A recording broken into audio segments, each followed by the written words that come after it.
Soundstripe.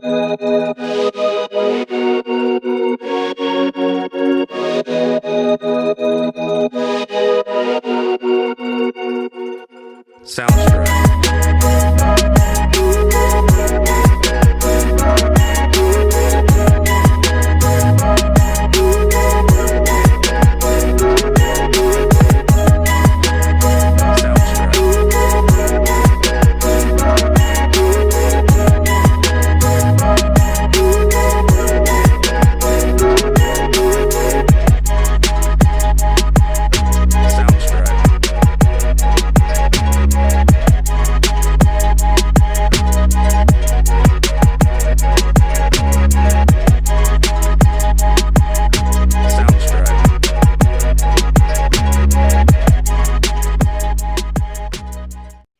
Hey yo, what it do, man? It's your big homie Bobby Dollars, man, and we are back with another episode of the Bobby Dollars Show. Hey, today I got a special guest, man. I got the homeboy, the host and creator of Self Shoots from the Hip podcast, Mr. Joshua Self. Josh, man, good morning, bro. How you doing, homie? I'm doing great. I'm doing great. I'm happy to be here. I feel like the Cinderella team. I'm just happy that I made it. That's what's up. That's what's up. You hear me? Hey man, you can't be today when you start to feel like you've accomplished. You know what I'm Right, saying? right. So hey, if that's how you feel, man, then more power to you, man, and all the positive energy that you need. I hope you keep on doing your thing. You hear me? Hmm. So I see you from Memphis, Tennessee, man, home with Ja Morant, A Oh Ball. yeah. Oh yeah. Hey, the A Ball MJG, that's my era. You hear me? Like, hey, that's me right there. Yeah. And Space then Age champion, man. how hell yeah. Also, Yo Gotti, Justin Timberlake, Morgan Freeman. It's a whole lot of stars out of Tennessee, man. We won't get into them. We want to talk about the local star right here though. So we know it's a lot of history in y'all city, man, and in y'all culture. So tell me though, like, how has life been in your neck of the woods since all the protesting and the unrest and everything has evolved? Man, it's been crazy. When we look at like the entire world, everything that's going on, but then where I live, it's like we had a lot of protesting that went on. Right. Um, there was some that evolved into riots, and eventually that calmed down. They're still protesting. We had a lot of people who have been arrested during the protests. We had people drive their cars into the crowd of Oh protesters. yeah, man. Yep. One person got killed. A few people have been injured here and there. um so there have been a lot of peaceful protesting where nothing happened, but Right. unfortunately there were some incidents where um people have been hurt and some people have died. But it's one of those things where it's important, for people to show their face, to show solidarity, show Yeah. that it's something that is important to us as Black people, Right. but not just us as Black people, because it's a lot of white folks that are out there too. Yeah, that And shocked me, Josh. I ain't yeah, lying. Like it blew my mind, man. At yeah, 43 years old, I was here for the St. Louis situation with Mike Brown. hmm, I've been around for a few other little Rodney King riots and different stuff like that, man. And I've never seen so many white people support, you know, the cause of Black people like I have this year. right. You know what I'm saying? My bad. I ain't mean to interrupt you, but No, man. hey, that's real talk though. Right. Like having white folks out there changes what it looks like, though. Yeah. And so it's not just Black people complaining about something, but it's actually like this is a problem, and other people recognize it's a problem and are Right. willing to step in and do something about it. That's awesome. Changing the landscape of things, man. And Right. that's like that's like one of the finer points. That's like one of the things that people don't see. You know what I'm saying? Hmm. You know how they always say you only see the bigger picture, but you don't pay attention to the pieces that created it. And Right. that's absolutely that. You know what I'm saying? It really is.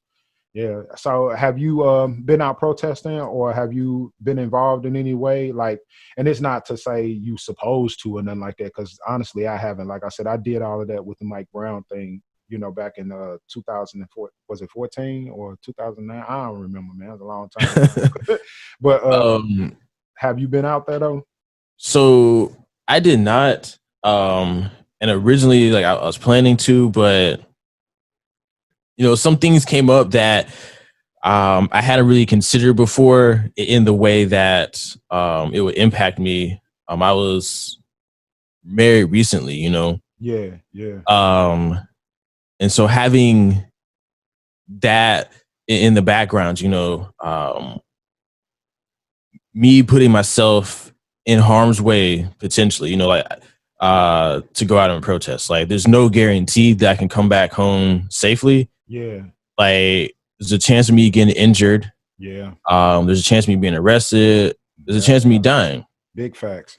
Um, and so when I had originally made a decision, it just didn't really occur to me the impact that it could possibly have on my wife. The Yeah, fact yeah, that if I come, or I might not come back the same way I left. yeah, So I opted to not go for mainly for those reasons. yeah, It wasn't a question of like one person being right or one person being wrong. Because I could see exactly where she was coming from. yeah, yeah, Um, and her not wanting to risk me and my livelihood. yeah.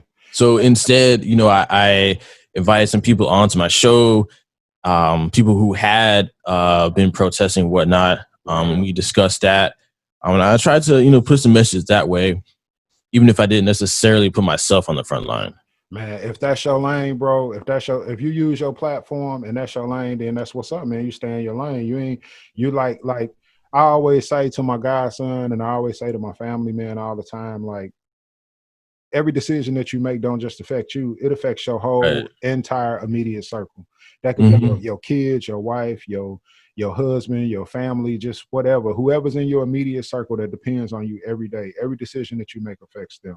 So you don't owe the world no explanation or a reason why you make the decisions you make. You just have to make sure that every decision you make is going to benefit everybody in the long run, because I might sound sexist saying it, but because you the man of the house, you hear what I'm saying? Like when you gone, everybody's still gonna focus on the things that you did and the stuff that you said. You know what I'm Yeah. saying? Especially if they children involved. So Mm-hmm. so yeah, man, like you do what you do and you do it to the best of your capabilities. And if that means jumping on a podcast and talking to some pro-black protesters and people that might just want to get on there and shout, I hate white people. Hey man, open them doors and let them come on in. You hear what I'm Yeah. saying? Like it's love everywhere. And that's the whole point of it all, man. So, that's why I asked, because I figured, it's always a backstory. You know what I'm saying? Like Yeah. it's always going to be a reason why. So that's why I was like, if you have, you have, then cool. If you haven't, you haven't, even better. Shit, save yourself. You know what I'm saying? Like I'm like Walking Dead right now. Rick, save yourself. God damn it, Yeah. don't you get out there playing shit. Hey, real talk, man. But so the next thing, man, like so you are the host and creator of Self Shoots from the Hip podcast. Mm-hmm. Um, tell us about your show, bro. Man, so I mostly talk about Black culture and pop culture and like great stuff in between. Yeah, yeah, Like yeah. I started the show. This has been almost 2 years now. There were a lot of things that are happening, in the media, whatever, where um, police were being called on Black people for basically just being there. Yeah. Like there was the girl in the Harvard dormitory where she was just asleep. Right. Somebody called the Yeah. police on her. There were security guards who were doing their jobs, and police showed up and killed the security guard Right. instead of the person that was, shooting someone else in the club or whatever. Yeah. And so I wanted to be able to talk about those things, but my girlfriend at the time was a white woman, Okay. and she was always just like, why does everything got to be about race? And to me, I'm like, everything isn't about race, but sometimes it is. That You was know, that was guilt, bro. Like sometimes you just gotta let shit go in one ear and out the other, man. Like love is love. I get that part, but at the same time, like you say, man, you fight for your culture. So be that the case, um, the only time people want to know why, the only reason most people that are in your corner ask why is because they either a thief or a liar. You know what I'm saying? And they want to know a reason why they in trouble. They want to know a reason why you even searching and finna figure the shit out for them. You know Hmm. what I'm saying? So, I always said that like to my wife in the beginning. I would be like, man, don't question my motives. Don't question who I am as a man. Either disagree and agree to disagree, or jump on board. But at the same time, as a man, you got to do what you got to do, and then you got to stay 10 toes down. You can't, even if it's a bad decision, you got to stand by it. You know what I'm saying? That's just the focal point. So I get what you're saying, and I see why you said my ex. So so that Yeah. makes absolute sense. You hear me? Yeah. So like I started the show because I wanted to have conversations about things that were going on, and I couldn't have them with my girl at the time. Yeah, yeah, and So that's big. That's big. I've been doing it for a while, and I talked about a range of topics, not just about things happening to the Black community, but Yeah, it's been a good road. Like I've enjoyed it. I've learned a lot. I've met a lot of people. I met a few people in person that I didn't know before, and obviously meet a lot of people online and that kind of thing. oh yeah, yeah. The community is huge. Yeah, yeah, it's been great. Like my podcast is hosted by Buzzsprout, Okay.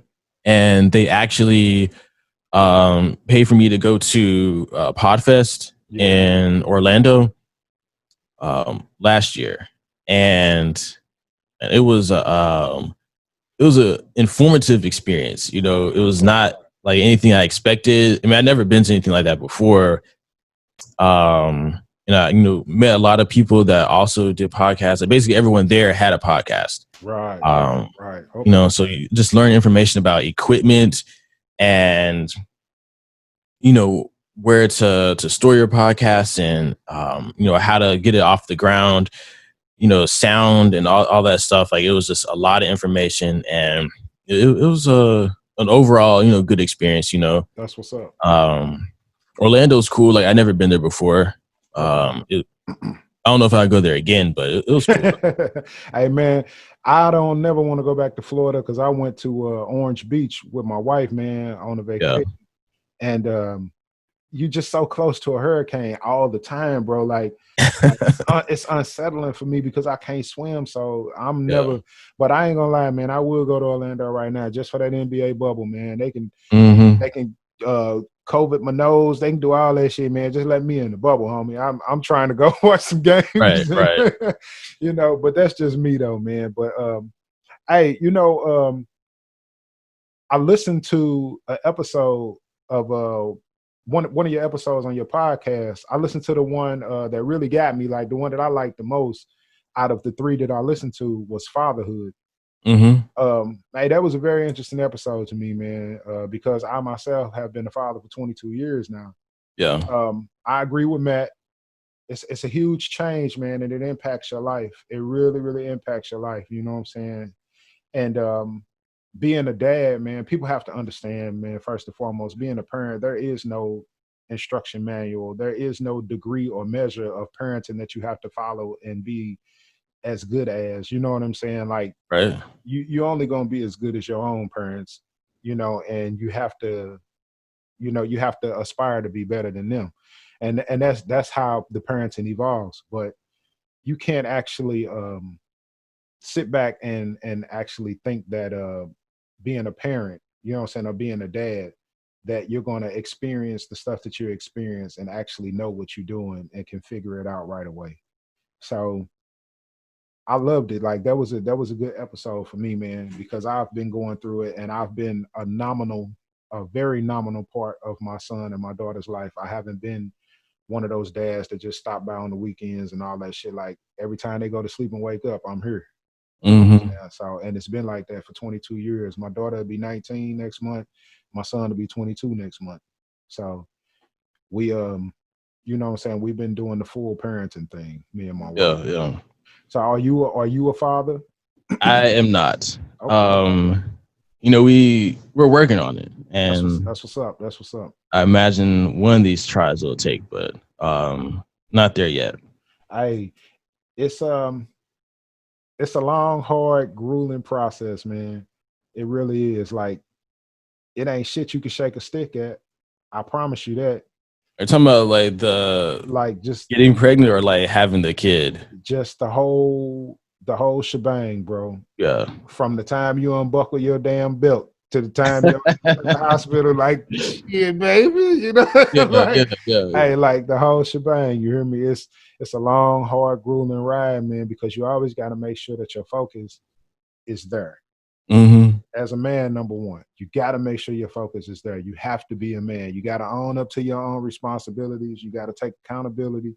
You got to be able to say you wrong when you wrong. Like you got to straight be a man, and that's number one. Now, once you do that, that's when you earn all the respect that you vying for from the woman that's laying next to you every night. Right. Once you do that shit, bro, and y'all can make that shit work to a pattern to where y'all routine is always developmental, like y'all don't mind experiencing this and experimenting with that and trying this and figuring that out. Once y'all always open to that, then the parenting becomes fun.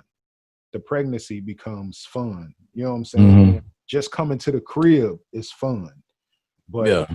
but once you start to develop a routine of stagnance, like where you just sitting still all the time and doing the same shit over and over and over, then it becomes a chore, and nine times Yeah. out of ten you You, want. you're right. I mean, so it's just one of them things, man. So being a dad, man, once you finally get that opportunity, bro, man, like it's crazy, man. Like it make me smile, bro, because I can play back all the things in my head of all the years of me coaching and I mean in and out of town, taking my son on recruit trips, going to my daughter's soccer games, shit, man, training, like just whooping ass, just all Yeah. kinds of just all I'm kinds looking of forward shit. to it. It's I definitely don't want to go into it, and take it lightly. yeah, But I am looking forward to it, though. yeah, that's what's up, man. And as long as you keep that attitude, man, and you always stay positive but stay firm, like you will have the best child that you could ever grow, man. And I think I want to say the one thing that you could do right now to prepare you and to make you patient and to make you able to deal with your child, start a small garden. Something small, start from seed. Like I You think it was know, like 2 weeks ago we got mm, some cacti. yeah, Um, so we started a little in home little greenhouse or whatever. But I'm just like looking at, I'm like, why it ain't grown yet? man. Hey, that's it right there, bro. That's it. It's actually watching a life grow and develop. Mm-hmm. But the thing about the plants is it's a 60 to depending upon what it is, it's a 60 to 200-day process versus a 22 or 21 or 18-year process. Right, So, right. so what I'm saying, I say all that to say, if you get a small garden, something that's going to develop a vegetable or a fruit like a pepper or a tomato or something like that, and you start it from a seed, it's just like planting your seed. You understand what I'm saying? Mm-hmm. And then you watch that grow. And every day you check on that plant. Once you finally see it sprout, then it's born. Once you see it getting taller, it's growing. Once you start seeing the tomatoes grow, it's developing, it's evolving. Once you start seeing the colors change, it's getting smarter, it's understanding what it needs to do for harvest. It's like once you finally start watching all of that and developing a patience, you will enjoy watching your kid grow because you got to be patient. It's going to take years for them to learn how to talk and walk and comprehend the same way that you do and all of that. I like once I had my kids and my daughter, like I said, my daughter finna turn 19. She grown now. So she don't really be tripping off me like that.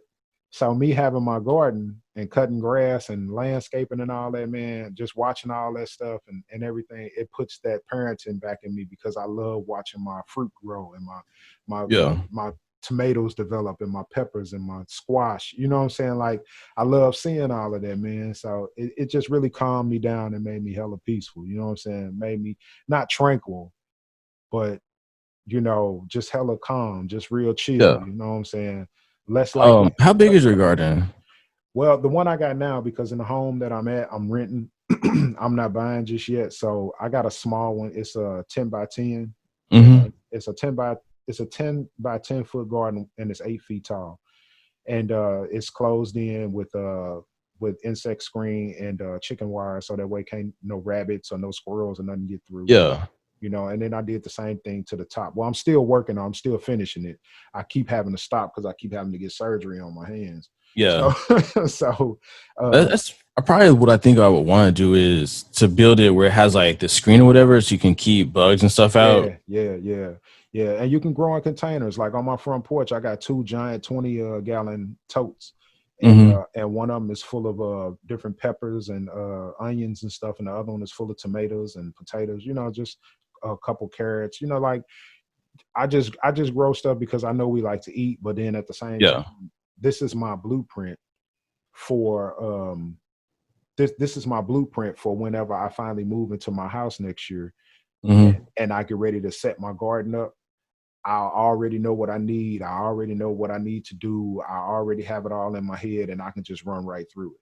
So Yeah. right now at this rental property I'm at, I'm basically just creating a blueprint for myself. So when I actually move next year, I can create my ultimate garden and do my farmers market. It's going to be a nonprofit farmers market for my little community in my neighborhood. So that's what I'm working on with that. You know what I'm saying? So that's pretty cool, man. But like I say, all of that, man, it just pertains into being patient, learning to watch stuff grow, learning to be Right. involved. That's all. Feeding it, watering it, taking care of it. You know, that's about the half of it. And I think you'll enjoy all that shit. You know what I'm saying? I think you will. Yeah, like my wife's been really digging into, trying to start a garden and all that kind of stuff. And it's something that I think has a lot of benefits. She wants to, eat healthy and all Yeah. that kind of stuff. And so Yep. being able to raise your own food or whatever, Hell or yeah. grow your own food, I should say. Yeah. And then I think the one thing that it helped me and my wife with back when we were much younger, because like in October I'll be married 20 years. Hmm. So when we were much younger in our relationship and I was doing the gardening thing back in 2012, I had container gardens on my back patio. I had a covered patio. So I didn't have to worry about like getting out in the sun and the rain and everything. My plants and everything were covered. So I got to a point to where I started planting like irises and orchids and lilies and different stuff like that. And when me and my wife would get upset with each other, or we would be pissed off, or we would be having a bad day or something, I go into the garage, give her gloves, get some shears, get some different stuff, rake and everything out, and we'll just straight go to the garden, plant Hmm. plant some stuff, put some mulch down, just different shit, man. And by the time we done, whatever argument we had or however we was feeling, whatever negative energy was there is gone. You know what I'm saying? Yeah. Everything be cool. So you'll be surprised how serene it can be for the both of y'all if y'all sharing that moment together. You know what I'm saying? Yeah. Like having something to do together that you can both enjoy, that counts for a lot. Yeah, it do, man. It really do. And it keep, like I say, it keep y'all calm and give y'all patience and all of that shit. You know what I'm saying? When you got Hmm. patience, when you got a whole ton of patience, you less likely to trip off of what somebody else is doing. Right. You see what I'm saying? Like when you impatient and ain't got nothing but time on your hands, it leads to an idle mind. And then that idle mind normally creates scenarios and all kinds of stories in your head. And then Yeah. before you know it, y'all arguing about some shit that neither one of y'all know nothing about. Hmm. You be arguing about a TV show, you know what I'm saying? So but hey man, real talk. Moving to the next one though, man. So how do you normally choose your topics? And like do you like go for more trending topics that's happening in the world right at that moment, or do you just like speak off of some of your like life experiences and things like that? I usually look at what are the things that are trending right now. 'Cause I think it's easier to start a conversation with someone about stuff that they're likely to be aware of. Yeah. Um, and as we've seen, historically, like things that are happening now have kind of happened already and have Hmm. kind of happened before that. Yeah. Things tend to recur. It's like there aren't really new stories, Yeah. it's just new characters in those stories. Got you. Um, and so I'm able to talk about things in my own life and things that are happening now, and then more abstract ideas. You're able to tie them all together because stuff repeats. boy meets girl, and we've seen this story 100,000 times by Yeah, now. that's true. That's true. That's true. Um, and the impact of like capitalism and people being money hungry and greedy, like that's not a new story. Like that's been around since the beginning of time, basically. Man, since the Reagan era, you sure right. So I think like when we look at even things that might be trending, there's usually some tie-ins and stuff that happened before. Um, and I like to give my friends a chance to promote themselves sometimes. So like I've had people that are doing like the Twitch streaming or had their own podcast. I've had several people who are up and coming music artists and whatnot on my show, and just give them a chance to speak about their products and give them a chance to promote themselves. Yeah, I like that. That's cool, man. That's what make a community the community. You know what I'm saying? When you know that you don't have to actually depend on nobody because everybody is there for you. You know what I'm saying? Like Yeah. that's awesome. That's some, again, like I keep referencing to The Walking Dead, because I've been watching this shit for like the last week now. I've been binge watching it, but that's like, putting the communities together like Alexandria and the Hilltop and all of them. So, I'm with that, man. Hey, that's a good play. You know what I'm saying? That's awesome. I like that. So do you make your show more so this is my opinion and I'm just stating it type show, or are you more so on the interview, like guest type of thing? I guess both. Okay. Like I've interviewed people. I try to create this show to where it becomes like an actual conversation and not just, all right, here's question A, Right. here's question B. Yeah, I'm on that. I like that. Yeah, I'd rather it be a dialogue, but sometimes it doesn't quite get to that point, especially if it's like someone that I don't actually know, like in real life. Yeah. People can be a little bit standoffish when you're first talking to them. It takes a while to warm up. Right. But either beforehand or afterhand, I'll add my own thoughts or whatever, depending on how the conversation went. Right. But I definitely tried to get my opinion in there and my guest's opinion in there, if I have a guest. Okay. If it's solo, then obviously it's all my own thoughts. Yeah, it's a weird. We're in a weird time right now, man. We in a real weird time. A lot of sick and twisted ass people with nothing to do. So I get it. Standoffish is good sometimes. Yeah. Yeah, it really I've only had a couple where the overall conversation, I was just like, this seems unusable because I didn't really know that person that well. And I assumed that they were within the range of what I would consider like average or normal, Yeah. and then they end up being like outside of that. And it's like, Yeah. I don't hate you, but this conversation is actually bad.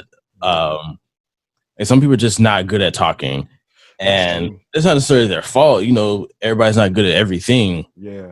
Just might not be a people person. Right? Then I wonder like why they have a podcast if you're not good at talking. So I don't know. Let's see.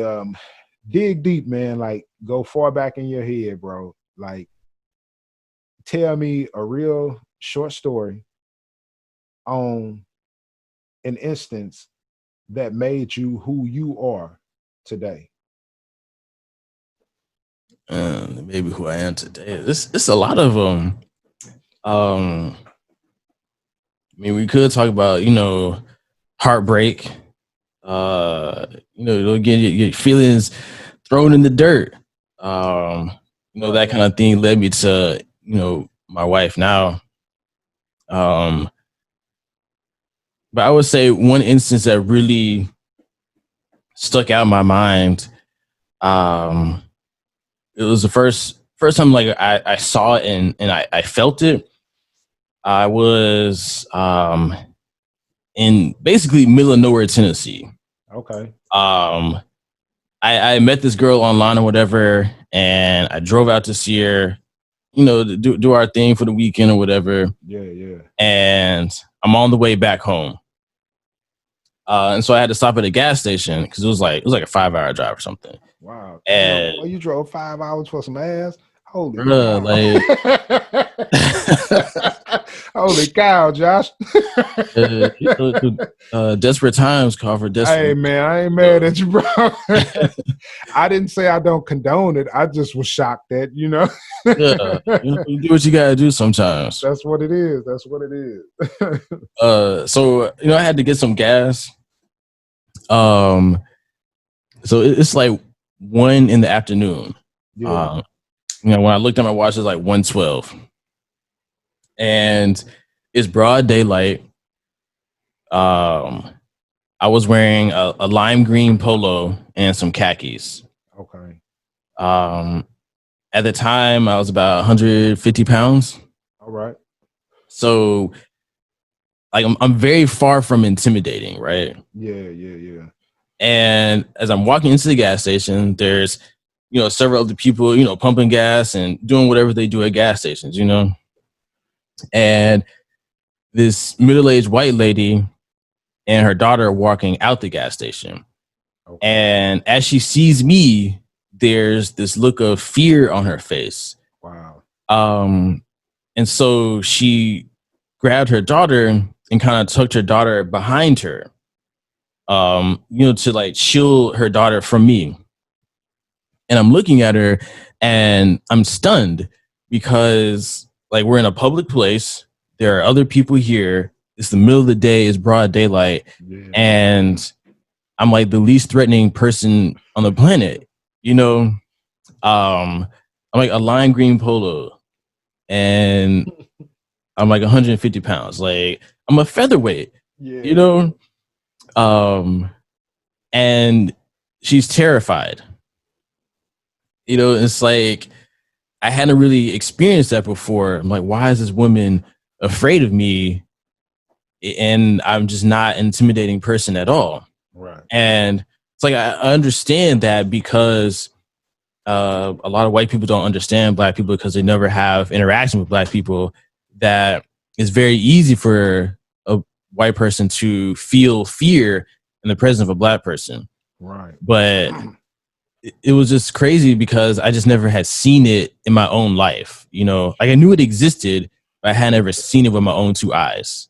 Right. And then seeing it is just like, I mean, all right. I mean, I know it's a real thing, but I just hadn't seen it before. It's one of them wake up calls.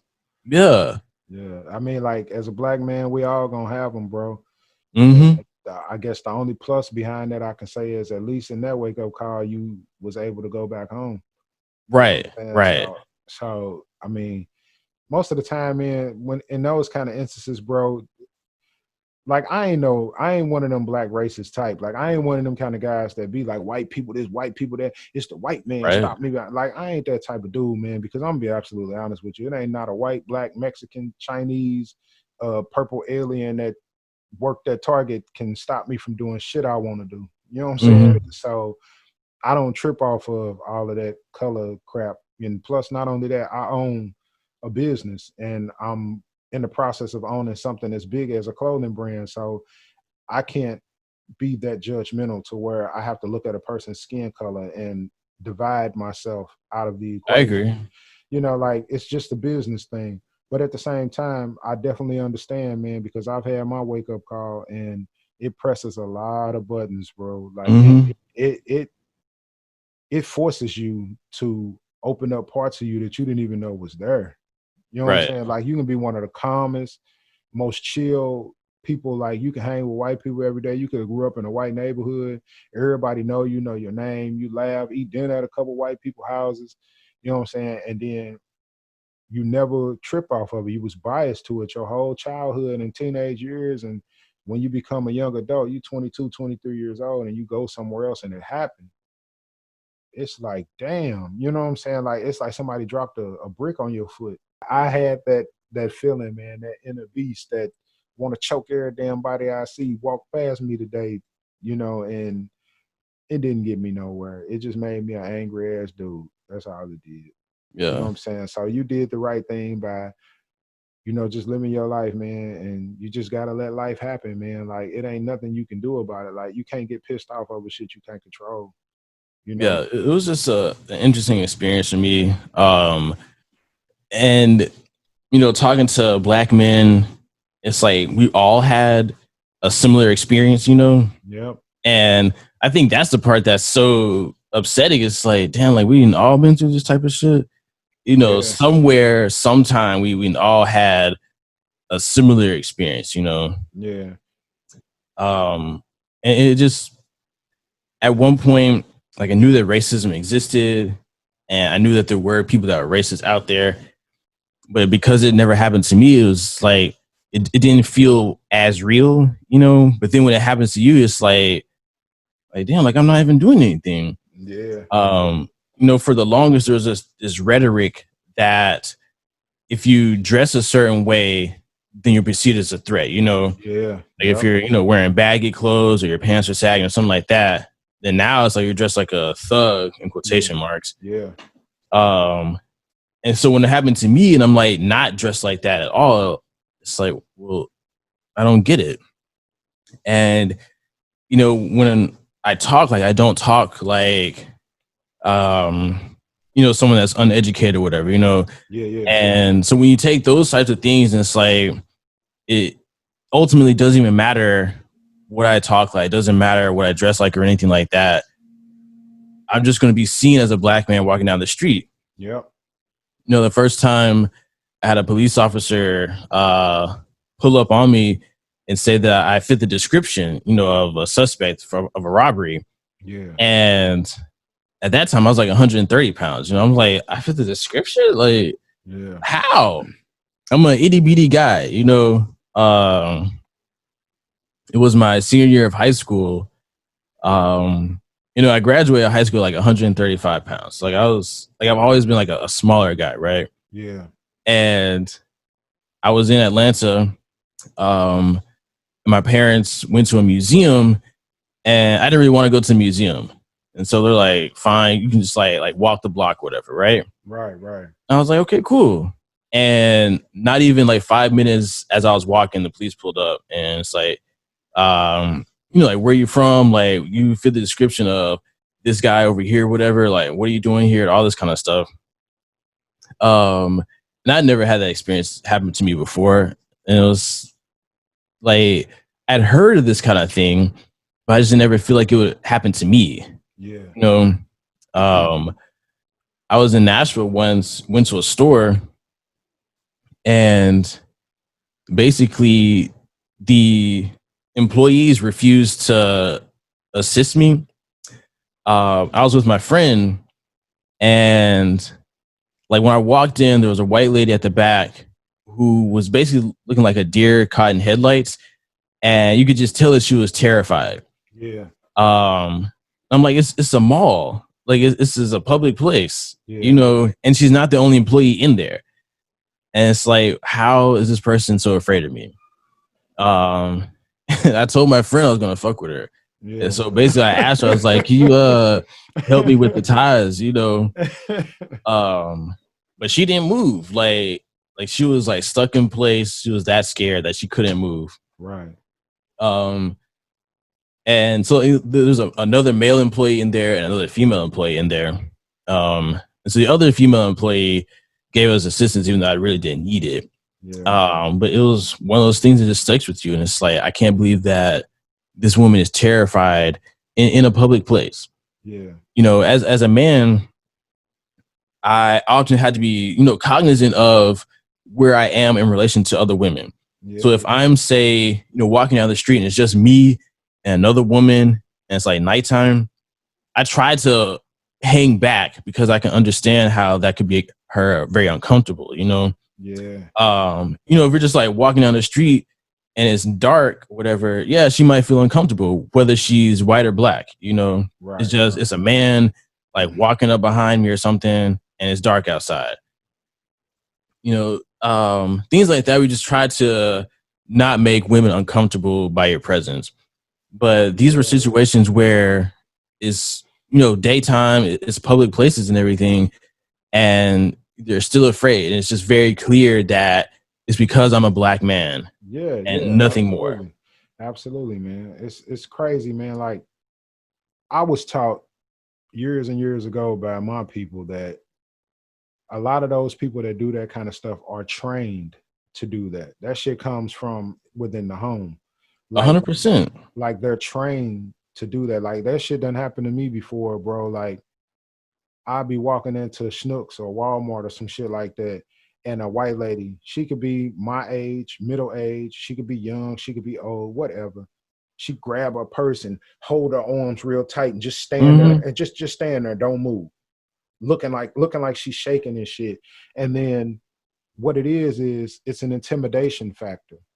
It's like she's intimidating you. You're not intimidating her because what's going to wind up happening is you're going to look at what she's doing and then you'll start to have a concern, a general concern, which can create like a nervous sweat, a twitch, a, um, a different look in your posture, or Hmm. anything that'll make the people around them look like you're actually doing something to her because she's frozen and not moving, and you looking around like, what you all right? What's going on? You know what I'm saying? Right, right. So now the whole thing has changed from you being a concerned citizen to you being the angry black man trying to hurt this woman because she's taught to create that fear. Hmm. And now it's rubbed. It's like this person, that person, what's going on? Is everything okay? What happened? You like, man, I ain't did nothing. Now you really look like a suspect Right. because you're trying to speak up for yourself. And here come the police, and now 10 white people standing there like, well, when I came in, she was standing there clutching her purse and worried, and he was hovering Hmm. over her, and and now the whole story done changed. And it's like this is the contingents that we have to deal with when it comes to the whole situation, because if you're concerned, you're in trouble. If you're not concerned, you're in trouble. If you're smaller and more fragile and look less of a threat to these people, you're going to be the threat for these people to act the way that they want to act. So, like you said, you look so less intimidating. You 150 or 130. You don't look like you could hurt nobody. You got a lime green shirt on. You was the perfect target. Like before the news of like Ahmaud Arbery broke and everything, there Yeah, was the incident with Amy Cooper yeah. up in New York or whatever at Uh Central Park. huh. Uh huh. So like that was like I feel like the beginning of this current era of like Black Lives Matter, where the lady was basically like fake tears, fake crying, or whatever, on the phone trying to get the police to come up there and help her. Right, right. Um, and we've had several videos showing this type of behavior where um, a white woman who's not actively being threatened by a black person, but she is acting like she is. Right. And the idea is that like I want the police to come to my rescue and basically kill this black person, you know? I just say that? Right. That's how they do, man. It's the same slave movies and all of that shit. And they ride in on them horses and they wind up hanging that nigga Mm-hmm. because he got stopped, he got detained by some bullshit that this white woman on. And it's the same thing that happens right now today. Karen pull her phone out, get to acting crazy. He threatening me. Oh, he gonna kill me. I'm scared. Next thing you know, here Right. come the police swooping in, and now homeboy on the ground. They got guns out, shit happening. It's the same thing. It's a 360-degree ball. It sounds like I be talking gibberish, but then you have to put the two and two together because all I'm speaking is the logical points. Mm-hmm. You know what I'm saying? And that's all it is. It's that Yeah. exact. They desensitize the shit, man, by putting it in every other movie that you look at that come on in February and all that bullshit, and then you're less afraid of the situation. That's why now when you see these Karens and all that shit, you seeing the Karens because now niggas ain't running away no more. They pulling their phones out now. Right. You Right. see what I'm saying? And Mm-hmm. they filming her. She's supposed to be filming him and making him scared. He's so desensitized from seeing it on Twitter the last 4 days. Now he just said, fuck that. I'm finna whip my phone out, bitch. You ain't finna, you know what I'm saying? Right. Right. And now It's crazy though. Like it's you not just working see no more. is no threat at all, and there's still just like this. Let me pretend to be scared. Let me pretend to be in fear for my life or whatever. You know. Yeah, yeah, mom. People catching on, bro. People starting to wake up. They starting to catch on. Like Hmm. all them little intricate games and stuff that's always been played our entire lives are starting to be exposed now. You know what I'm Yeah. saying? And I guess we can owe it all to the cell phone. You know what I'm Yeah, saying? Like, cause the phone is that phone be on, boy. it changed the game completely. So I be thinking cats walking around with a GoPro on their head just because. You know what I'm saying? Like, damn, how he even know dude was over there? He got a GoPro on. That's what it was. Like, yeah, damn, hey, it's crazy, man. But I you guess know, we need to be thankful for that simply because yeah. so many things are starting to be exposed. Like I can only imagine, growing up in like my parents' era or even my grandmother's era, how things were, because they didn't have, a phone where they could record something happening, at just at will. Just wait, what'd you say? Hold on. All right, I'm gonna record the whole thing. Yeah.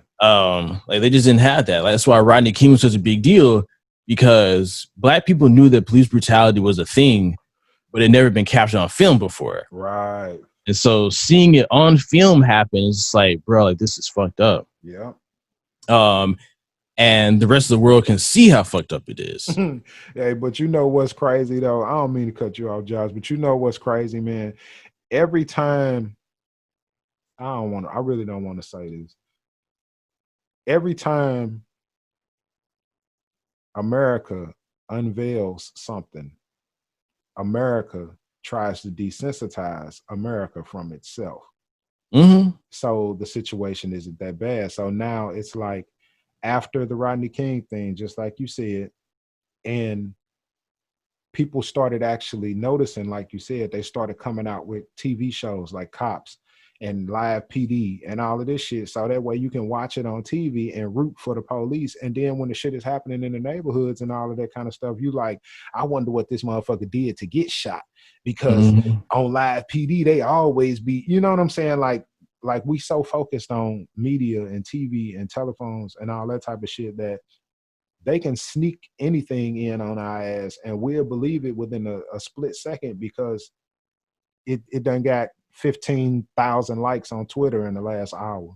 You know Yeah. what I'm saying? So it's crazy, man. Like exactly what you said, bro. It's absolutely nuts. And it's hard to understand, man. It's hard to put two and two together right now.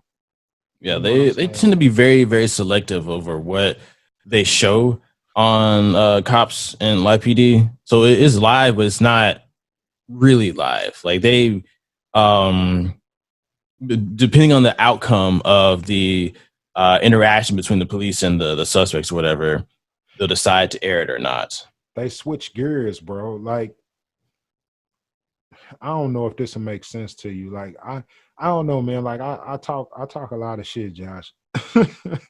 But they switched gears. What they did was because cops ran for 20 years, and a bunch of the time cops was about them catching a lot of niggas. You know what I'm saying? Catching a lot of black folks in Baltimore, small rural areas, the boroughs in New York, Mm-hmm. little spots like that where they were straight catching a bunch of black people.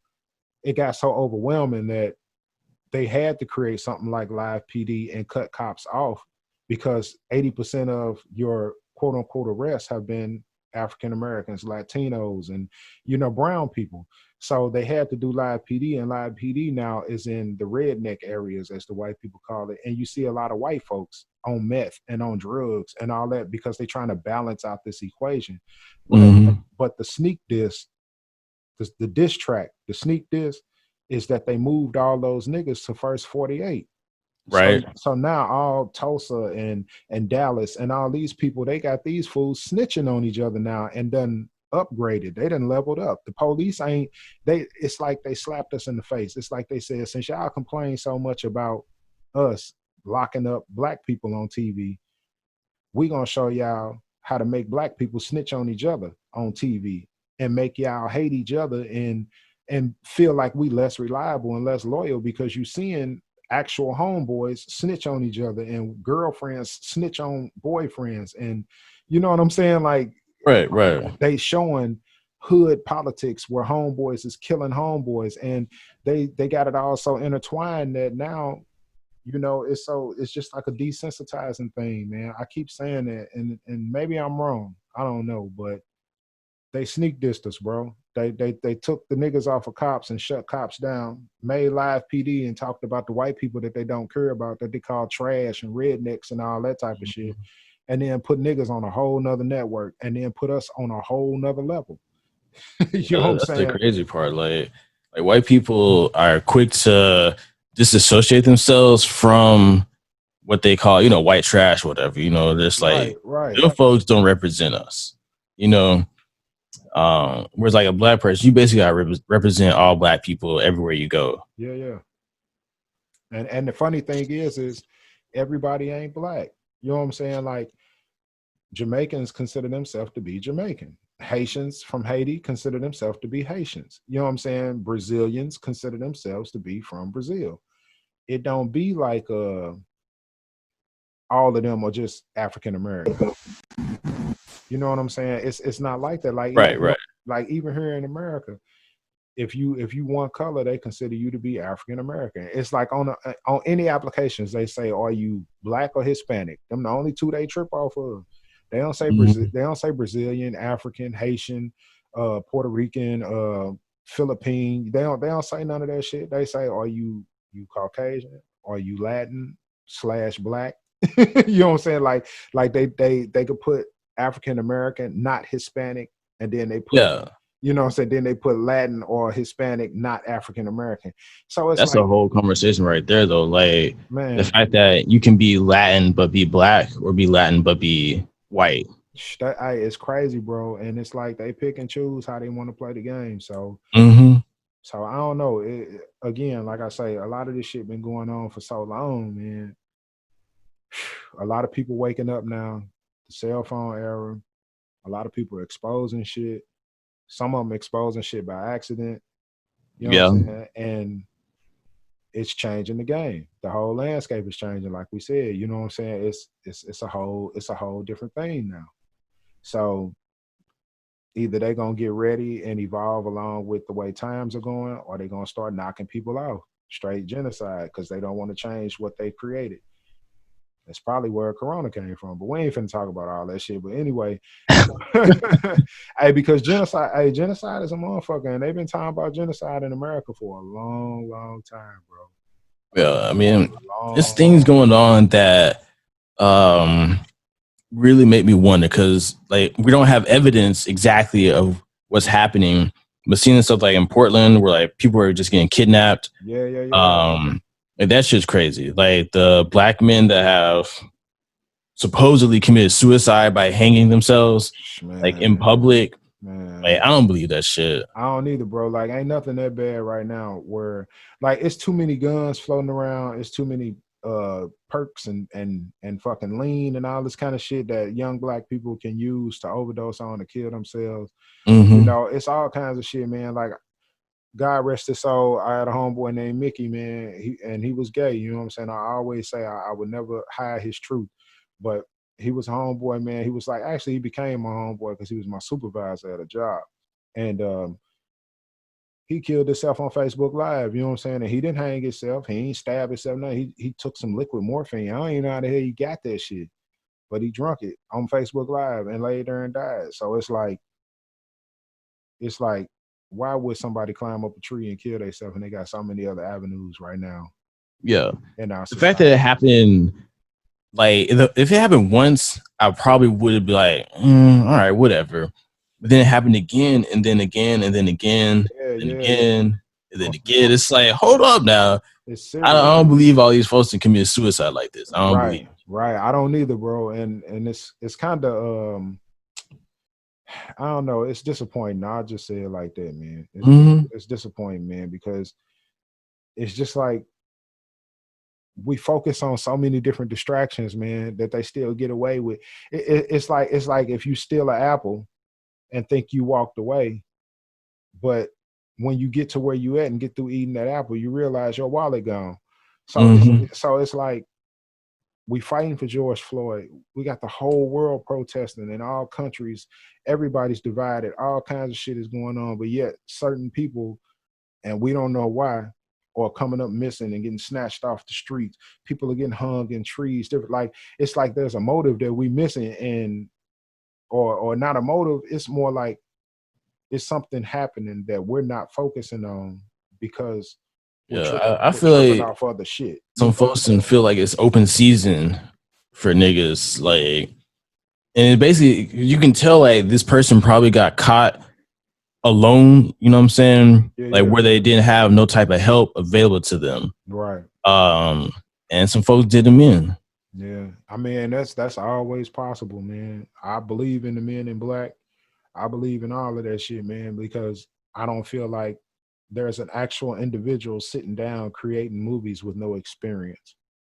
You know what I'm saying? You know how hard it is to write a verse to a song. You know what I'm saying? You got motherfuckers that take 6 months to write an album. You're Mm-hmm. 6 months to write an album, a year to complete it because they still got to record. But you got people out here that can write a whole movie about men that are extinguishing aliens and different stuff like that in full detail. And it's just a movie. It's just a thought. It's nothing nobody tripped off of. You got people out here doing entire series like Harry Potter.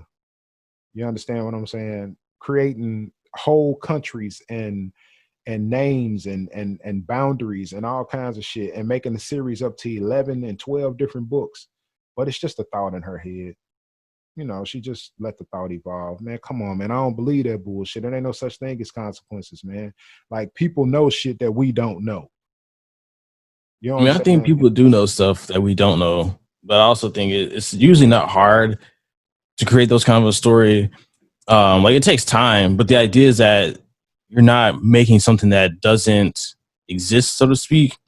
So, like, as an example, um, there's no such thing as a golden mountain, right? Right, absolutely. But if I tell you, like, picture a golden mountain, you can picture it.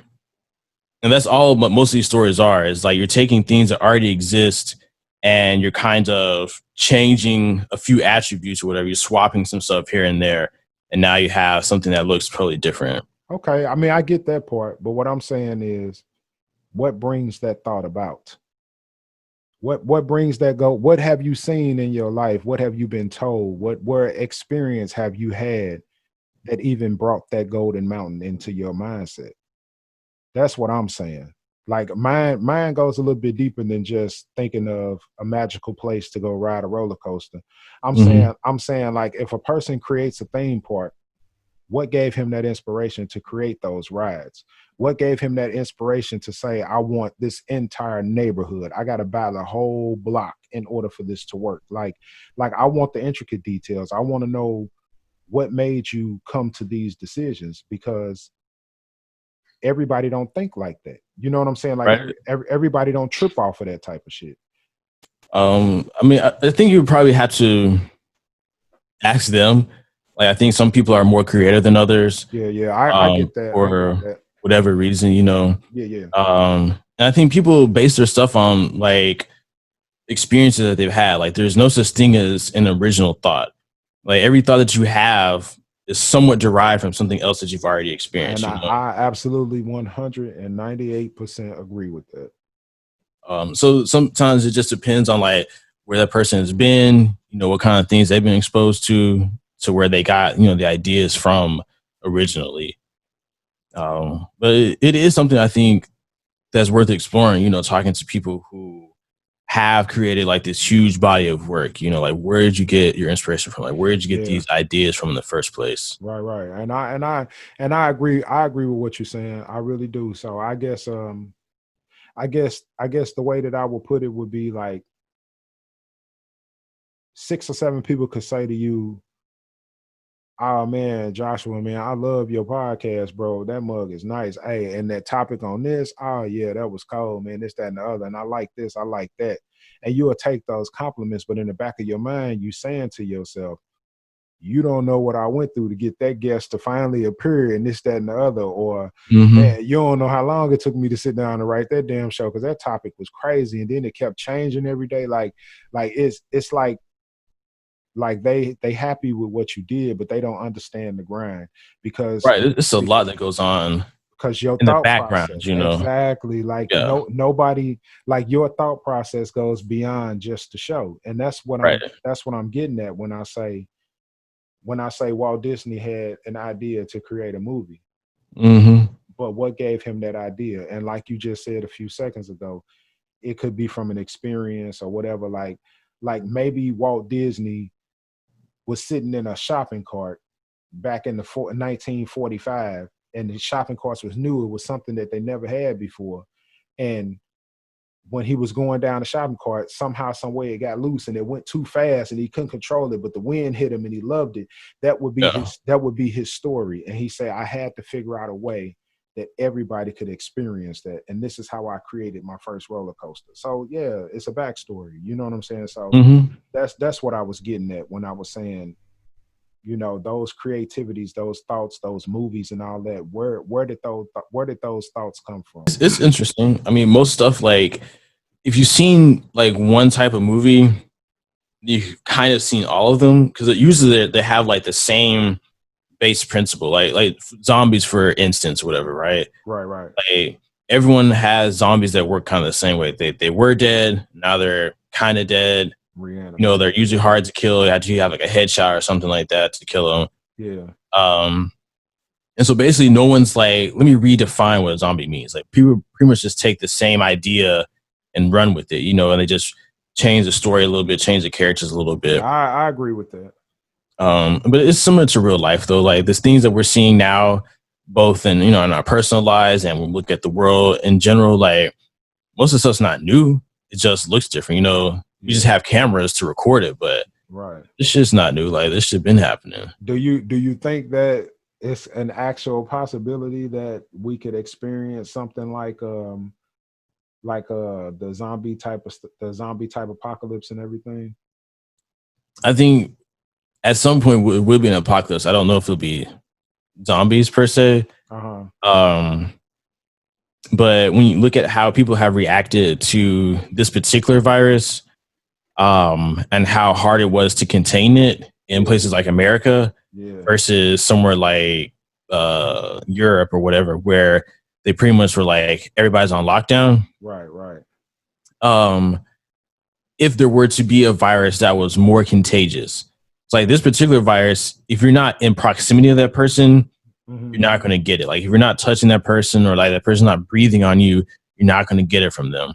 Right. If there was a more contagious virus though, I could see things getting way worse, way faster, you know? Yeah, I could agree with that. Because I think it could happen. I'm not gonna lie, I really do. And I see, dude laughed at me on Twitter, man, the other day. Hey man, we was conversating on Twitter, bro. They had me crying, man. I swear I had tears in my eyes. I was laughing so hard because I had put on Twitter. I was like, the flu vaccine is coming. I was like, but we still got COVID-19. I was Mhm. like, at some point they gonna guinea pig this shit and they gonna inject that flu virus with that COVID-19. I mean that flu vaccine with that COVID-19 vaccine, and try to create one strong, more powerful vaccine to stop all of that shit. And I think that shit gonna fucking start bringing dead people back. Like it's gonna fuck around and heat your ass up through a fever. Like all they have to do is create something that strong and that powerful, and then accidentally put a live portion of the virus inside of the vaccine, like they do the flu vaccine, Mhm. where they say they put the actual flu in there and all that shit. Yeah. I think that shit gonna heat your ass up. You gonna fucking conk out from a fever and all that and wake right the fuck back up. And they ain't gonna know what to do. And I think they're gonna make it mandatory for the healthcare workers because, you know, they healthcare workers and they want them to be healthiest to take care of people. And that shit gonna backfire. And Yeah. I mean, I think the first set of vaccines will probably not be that great. yeah. Like I know that they're starting testing, actually in a few days. They're supposed to have like 1,000 people that are going to test on. Yeah, buddy. But the problem is that like testing on 1,000 people versus the billions of people in the world, there's almost always going to be side effects that they just don't see coming. Oh hell yeah. So it's going to be interesting to see how effective it'll be, because like, they have something that works, but they don't know what happens to the human when that human starts taking that stuff or whatever, you know. Yeah, Um, I think it's gonna be a much it's gonna be much longer before like a longer time before they actually can give it to a human and make sure it works. Because I think they only tested in like rats, wasn't it? Wasn't it just the rats they tested the vaccine in so right, far? that's what I'm saying. Like they haven't tested humans yet, but they're Right. going to start testing at the beginning of August. Oh, okay. So they did set a date. I know the last time I had checked that out and I was reading it in, I think I was on Google or maybe, I don't know, but the last time I read it, they said that they hadn't had a date. Trump hadn't set a date yet and all that shit. They just knew, Mm-hmm. they knew they had a vaccine that worked in mice or rats or something. I don't Yeah, know. Yeah, but we'll see what happens. Though. I mean, you gonna take it? um, You gonna get the vaccine if I you ain't get gonna be one of the first thousand. No, it? I ain't taking that see shit, bro. all them I'm cool. commercials like all the time. Have you or a loved one ever taken whatever? Right. So you may be entitled to conversation. It's like, yeah, man, like they gave out this medicine too Oh, early. no, man, that's And funny then as people hell. have like all types of shit like internal bleeding or uh Yeah. increased suicidal thoughts. It's like, wait a minute. So I take this Bile, medicine and now I want irritable to kill bowel myself. syndrome. Yeah, that shit Oh crazy, bro. man. Hey, that is crazy, man. It'd be like cures headache, but has suicidal thoughts and itchy toenails and shit. Nah, man, I'm cool, man. I ain't taking that shit. I'm straight. Yeah. I'll thug it out, bro. I'm good, man. Like if it don't work for me, I had a great run. Knock on wood, you I know. know, right? Like But some of the medicine, the side effects are like I saw one for asthma, right? uh-huh. And the side effect was difficulty breathing. And I'm like, the reason you take medicine for asthma is because you have difficulty breathing. They would tell you the side effect is difficulty breathing. Like, come on, bro. Oh man, come on, man. Stop it. That's fucked up. That's I was like, oh my god, bro. Like the reason I take this shit is I can't right. breathe. You hear me? You know what I'm saying? Like, damn, I put the CPAP on and it took my breath away. What the fuck? Hey, that's crazy, bro. Oh man, I love it. That's fucked up. But they do, you're right, man. A lot of the medications have them crazy ass side effects. You know what I'm saying? You know, get you some Z-Quil and then in the little small print it say will cause horrendous nightmares and sleepwalk. Right. You don't kill 8 people by 9 a.m. You know what I'm saying? Yeah, I'm cool, man. I'm straight. I just smoke this little blunt and doze off when I do. Oh man. But hey man, hey, it's been real, bro. I got one more question for you, man. Yeah. So tell me, what's the next move in your world, bro? Like what do the future hold for Joshua and Self Shoots from the Hip podcast? Man, more collaborations. That's what's up. That's what's Like up. I have some scheduled for this week that I'm excited about. Mm-hmm. In my experience, like in order to get guests, you have to just book a lot of them because a lot of people flake for whatever reason. You know, some people just don't want to do it. Some people got other things come up. You Might be know, tired or something. Yeah, I got you. yeah. So you kind of have to overbook in order Yeah. to actually get a sufficient number of guests or whatever. Right. I'm excited about that. You know, Okay. and working on getting a house in my real life. So those two things are keeping me busy. You know. Yeah, that's what's up. That's what's up, man. Yeah, and I hope you get it worked out, bro, over there. Get your daddy thing on, you know what I'm saying? When it come, man. Just let life happen, you know what I'm saying? And enjoy the ride. Yeah. Just enjoy yourself, you know, because Yeah. I mean, of the things like the goals I've had in my life, this is probably the most fun. Just doing the grind up to it, you know. yeah, that's what it is most of the time, man. The grind is what make the hustle what it is. So Yeah. hey, I can respect that, you know. Well, I tell you what, man, before we go ahead and tell everybody how they can find you, man. You know, your Instagram, your Twitter, all that, man. Go on, drop that knowledge. And y'all can find me on Twitter at Self Shoots. I'm on Instagram at Magus of the M.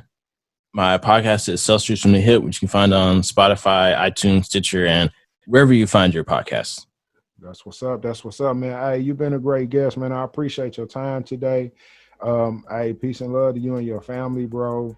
Wear a mask, wash your hands, bro. Stay healthy, stay Yeah, safe man. Thanks out for there. having You me. hear me? Yeah, It's for been sure, great. man. Hey, it is what it is. It's your big homie, man, Bobby Dollars. I appreciate y'all, man. And this has been the Bobby Dollars Show.